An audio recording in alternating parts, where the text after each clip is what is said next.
Judas Iscariot. Tricky story to understand, but I've got it nailed.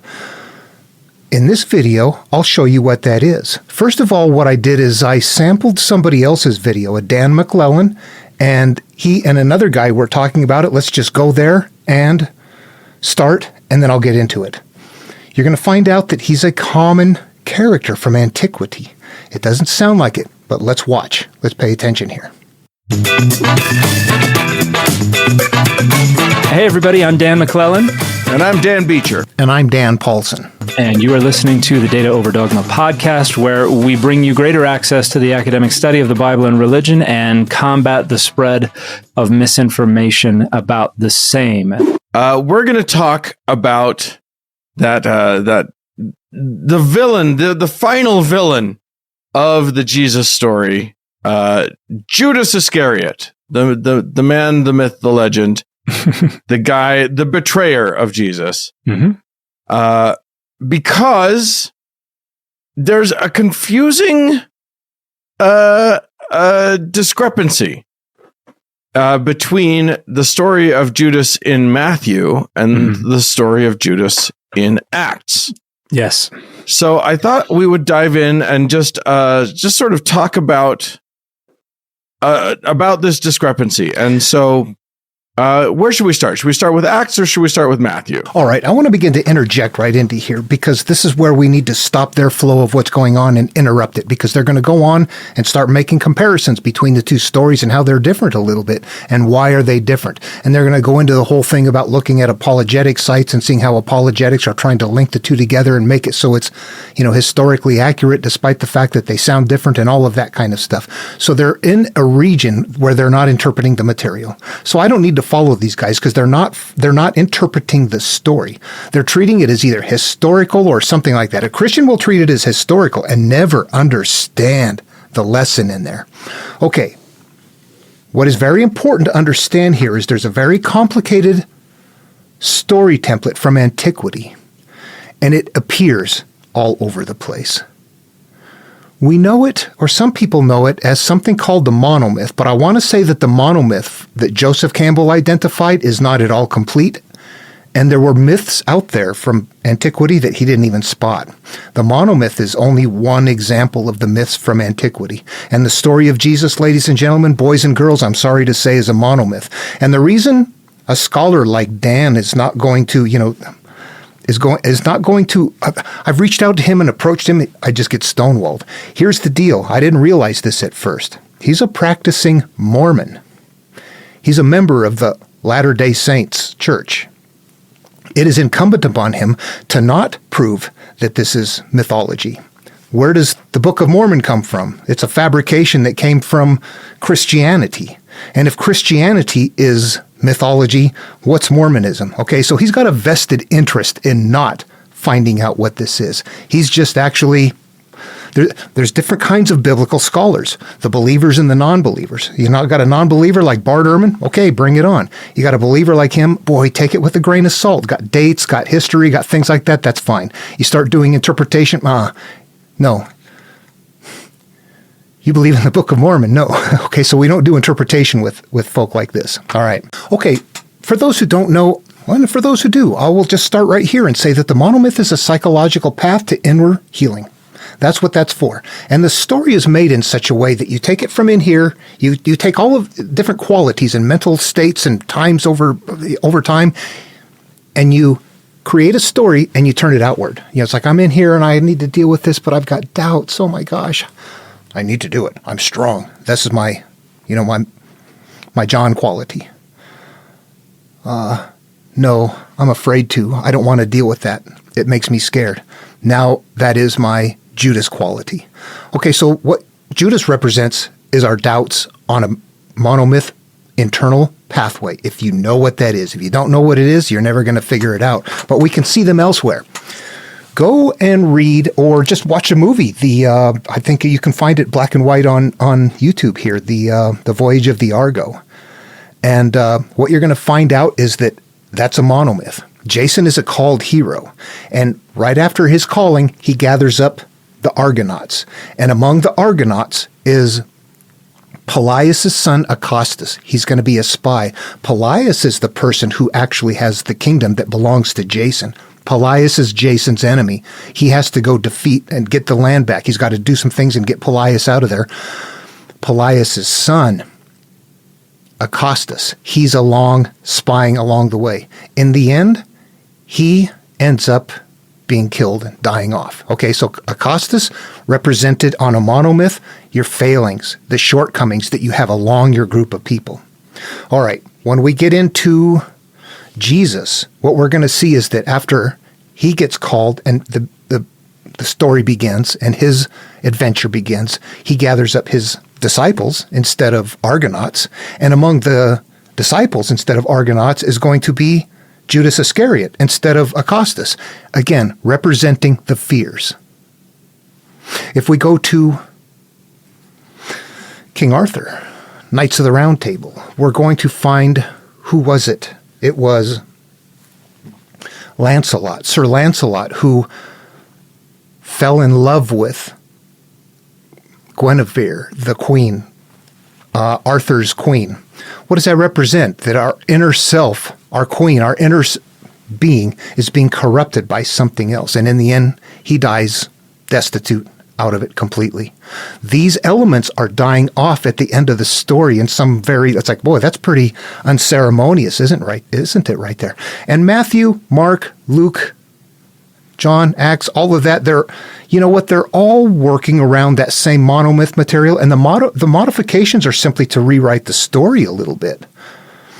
So Judas Iscariot, it didn't happen. None of that happened.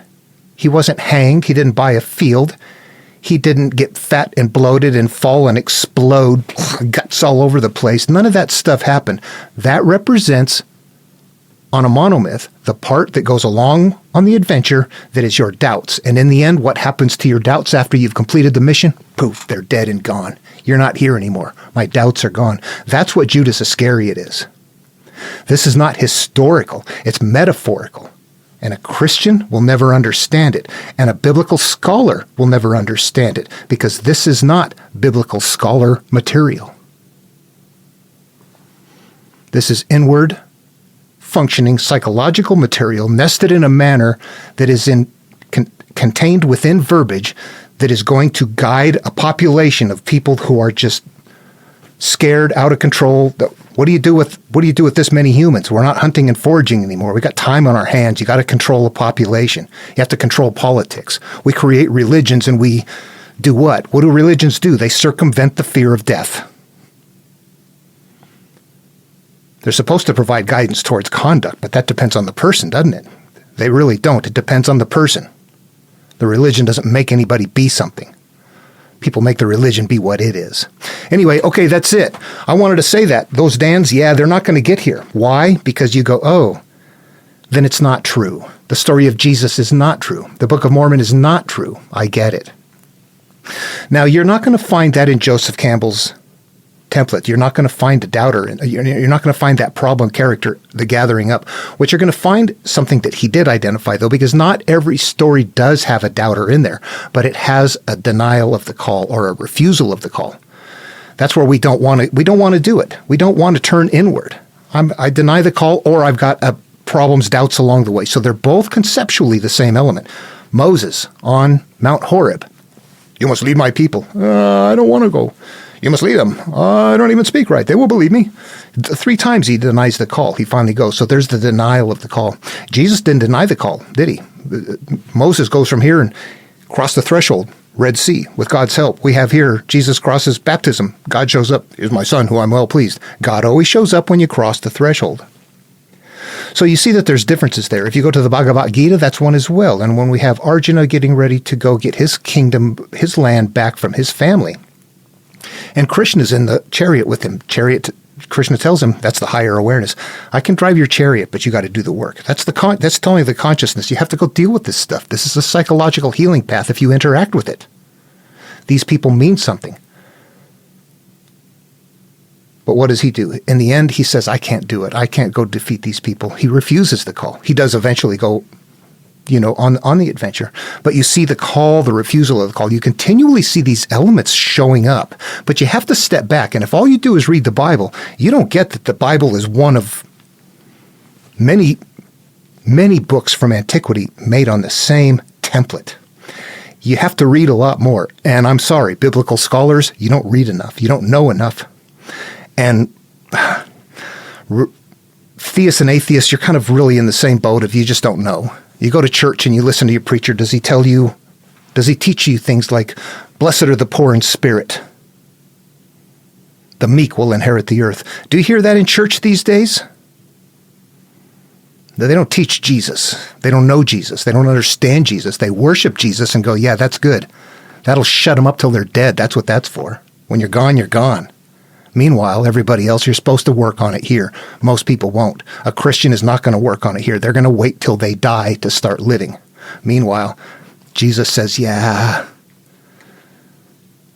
I will return before all of you have died. What does that mean? That's me finding my inner peace.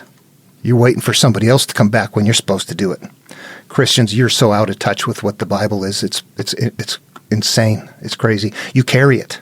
You don't look inside. It's like you're carrying around a present and you just keep looking at the pretty wrapping, not realizing there's something inside of it. You never open it up and look in there.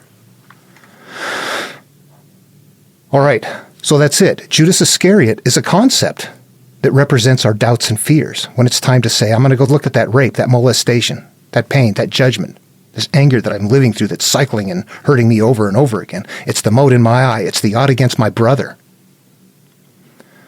It's what prevents me from being poor in spirit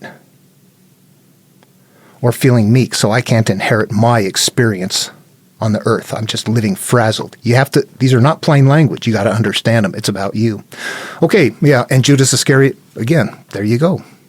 And you know what, just to add this up here, this is the 17 stages of Joseph Campbell's monomyth. This is what he identified. This comes from his book, The Hero with 1,000 Faces. He read a lot of mythology and he identified certain things that were always happening. All these stories contain the exact same elements. There's a call to adventure. Somebody is called. You must go. It's time for you to go defeat this. It's time for you to rise above. It's time, somehow somebody rises from the background, from other people.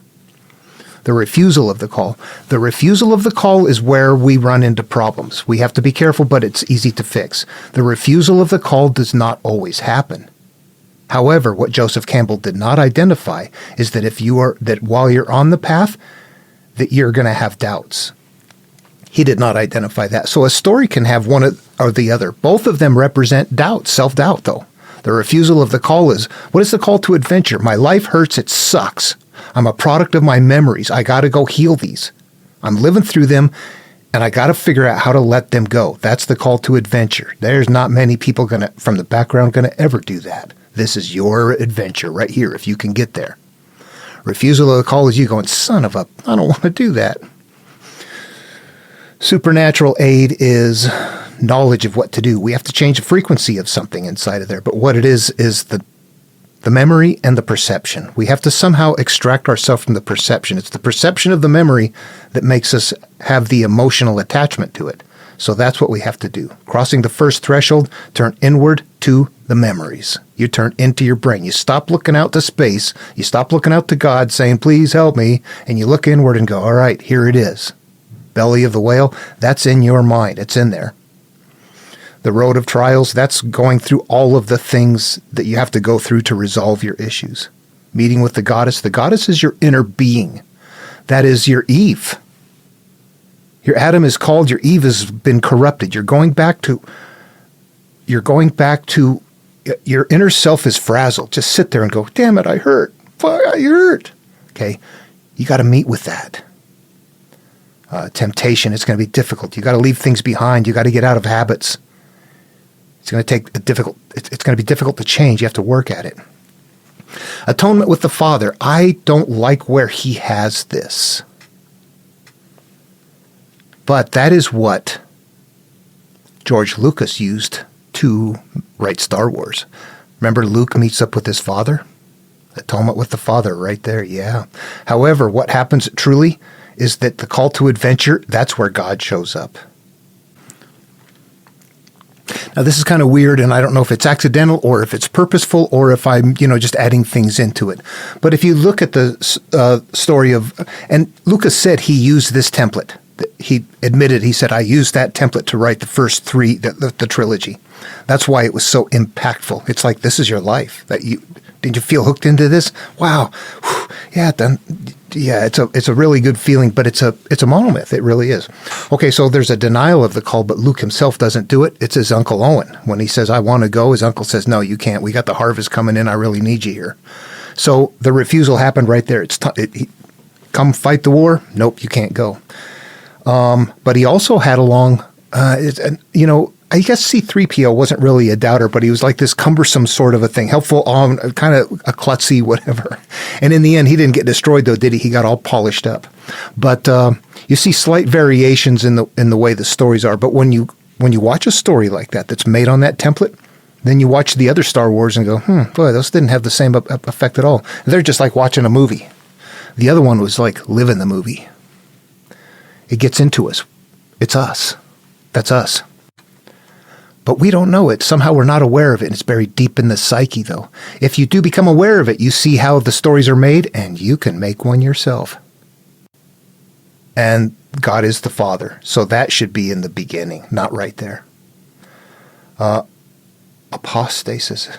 Should that be apotheosis? What it is change. You look inward and go, okay, yep, I judged this way, and I have to talk about it, work at it, think it through, discuss it with people until I go, you know what? I'm okay now. Yeah, it doesn't bother me anymore. That's the change you're looking for. That's the ultimate boon. Look at it this way. Pick a time in your life where there was something that was just like this. I was so stressed by this. And at some point, you got that resolved. You have to have that experience. Okay, if you've got that experience, pull back, draw back on that, bring that up, and remember the time that happened, that you got it resolved and you went, oh God, I'm free of it. That's this right here. Except bear in mind, this goes back to childhood. This goes back to the beginning of your life. Adam and Eve, naked, unashamed in the Garden of Eden, naked, unashamed. Children, metaphorically, naked. I'm not covered by shame, pain. It's not naked in my clothing and my garments. It's metaphorically naked. I'm not covered with anything. What happens to Noah after the flood? He's naked again because the flood happened. People are not interpreting it. They're weirdos. They think he was naked. Okay. All right. So we've lost that. And then that higher awareness that we lived through goes away. Now we're living through our memories, our desires, our wants, our needs, our fears. That's the childhood stuff that we end up feeling anguish from, that we have to resolve. And that's what it's referring to here if you take the trip enough times. This is not a one-time trip. The hero's journey needs to be taken time and time again. I got molested. I got to resolve this. I stole something here and I never resolved it. I got to take care of that. I feel guilt-racked over things. There's things I live with in life that I go, God, what have I done? What the hell's the matter with me? Let's go fix these things so I can feel free of them, so I can absolve myself of my guilt and my shame. Bingo. Free. Kingdom of heaven within. Nirvana. Same place. Psychologically. You've made that change. Refusal of the return feels good. I don't want to go back to real life. Magic flight. I'm not quite sure what this gets into. Rescue from without. Yeah, somebody comes and gets you. I'm not quite sure how these are. Crossing the return threshold really just means going back to regular life now. I've resolved this and I'm going back to life, and now I have freedom to live. I have freedom to live free of that right there. And you see right there the master of two worlds. I don't just pretend everything is okay physically. Now it really is. I'm the master of that world, and I'm the master of this world. However, I now know that mastering this world is what creates the mastery of that world. Okay, now Joseph Campbell identified this, and that's how that template works, and that's where that part would fit. Right there where it says refusal of call, that's Judas Iscariot. That's equal to doubts. That's equal to Acostus, the spy along the way. That's equal to Lancelot, interfering with your inner self, who in the end, they all die penniless and pity, and some just losing everything in the end. That's because it needs to happen. It represents your doubts. And when you get done and you have freedom to live, those doubts are gone. Joseph Campbell did not identify those things. All right, I want to show you more variation in Joseph Campbell's stuff. Right here we have the hero Jason and his quest with the Argonauts. Somebody did a nice job, wonderful job making a map of all the islands and the stops of the adventures that they had along the way. But if you will look here, you will notice that there are 28 steps. What did Joseph Campbell identify? 17 stages, yet we've got 28 right here. What happens if we go to the book of Genesis? Ooh.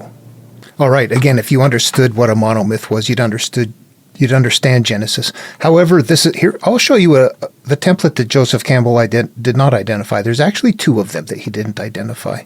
If we get down here to, I need to get to chapter 6 down here. There's a couple of things that happens, like God's sons saw the daughters of men that they were fair and took wives of themselves. And the Lord said he's going to destroy everything. But Noah found grace in the eyes of the Lord. Female corruption. Do you see that as a common motif from antiquity? Here we have the beautiful daughters of men have become corrupted. They've given off giants, things like that. Metaphorical. That represents what are the beautiful daughters of man. That means the consciousness, we have certain qualities within us, our love, our joy, our open-mindedness, our just the way you look at things in life. We don't really judge and we don't hurt to begin with. But what happens to those inner qualities that in this case are held as a female because they're using it in a story in a patriarchal society and the conscious is in charge of the subconscious and the male is in charge of the female. So they're making that correlation right there. But in this case, the corruption of the female is always going to be somehow, or a purification of the female has to do with the inner self and either taking on a bunch of judgments or getting rid of those judgments. Always. And right here, 7, and the Lord said to Noah, come, you and all your house in the ark, for I have seen you righteous before me in the generation. So that's the calling right there. This is where God actually came back to mankind. That's the coming back of the higher awareness to where, if you're the called person, you're Noah, and this is your higher awareness saying, hey, you're not those memories. Let's go take care of that stuff. And destroying the corrupt world and starting over represents metaphorically the destruction of your bundle of memories, the odd against your brother, the mote in your eye, the same thing. This pile of what you have become that makes you go, I'm frazzled. What Don Miguel Ruiz would call the agreements. It's all over out there. You don't have to live that way. What we have in the beginning is setting up how the stories are going to go. It's very complicated. Creation stories are the creation of you and me, everybody.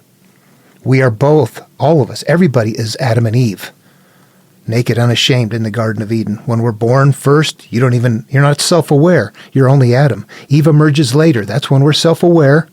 Now we have a conscious and a subconscious, but we're happy, naked and unashamed. Then we begin to have life experiences and we lose our purity.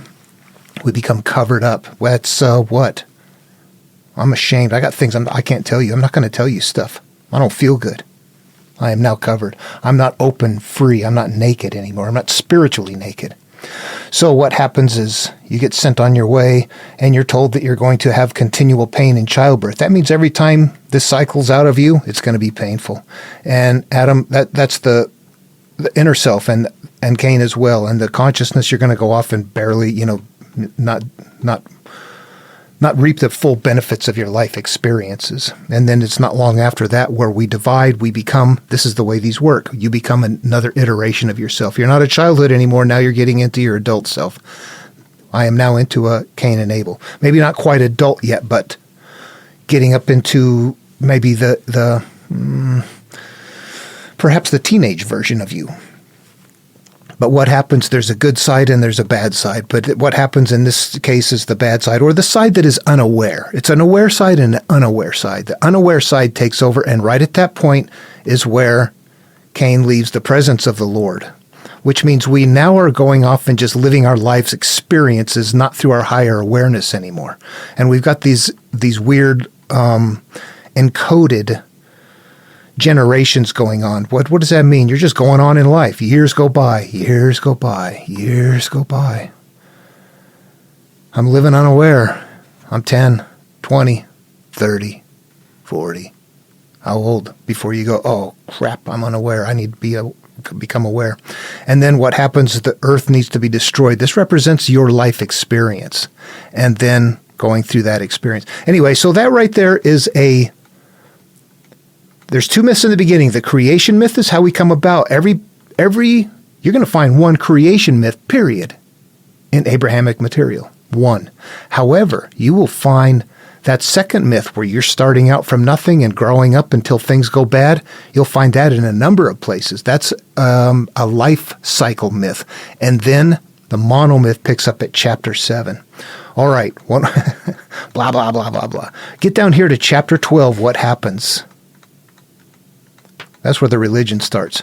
Now the Lord said to Adam, get out of your country and from your kindred and your father's house and into a land I'll show you. This is replicating the Adam and Eve part right here.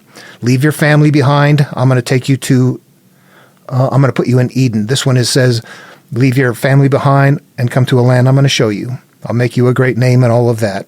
I will bless those who bless you and curse those who curse you. That's cause and effect. And all the families of the earth will be blessed. That's your experience. That means in you, all of your experience are going to become yours. Blessed, that doesn't mean they're going to be good. They're going to be your experiences.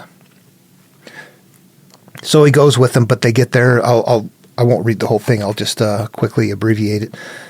There's a land of famine. There's nothing going on. There's no food there to eat. So that's it. You're naked. There's nothing to eat. There's nothing to consume. There's nothing to fill yourself with, or there's nothing to cover yourself with. So there are variations of analogous teachings that are doing the same thing. But what happens is that God is gone. And Abram and Sarai have to go to Egypt, where she becomes corrupted. So that replicates Pharaoh replicates the Satan or the serpent rather, and both of them represent the corruption of life and having bad things happen. So you're not happy anymore, and you get sent on your way. Anyway, so it starts at 12.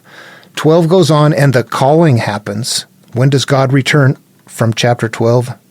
Chapter 17. That's when God physically returns and turns Abram into Abraham. That's the iteration of you. You're going from your unaware self to your aware self. We're going to give you a new name in your new inner self. And now I have come back to talk to you because God has returned. This is where the monomyth begins. So it goes from there, from 12. So it goes from there to chapter 50. So there's 48 steps right there in that particular monomyth. 48. So that 17 Joseph Campbell came with, that's very flexible. All right, I'm going to go expert level with the monomyth with Joseph Campbell's, just right here at the beginning, from calling and to belly of the whale, right in there. I'm going to add two that he didn't catch. We've got the calling. We would see that Moses on Mount Horeb when God says, you must lead my people. The refusal of the call when he refuses 3 times. Supernatural aid. That's where he gets his staff converted. Crossing the threshold, that's the Red Sea. Belly of the whale, 40 years in the desert.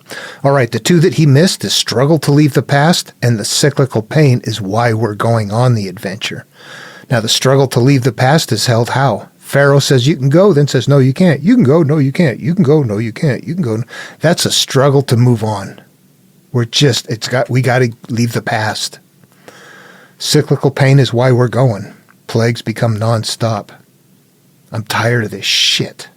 I gotta go. Crossing the threshold, Red Sea, belly of the whales, 40 years. So those 2 steps are there.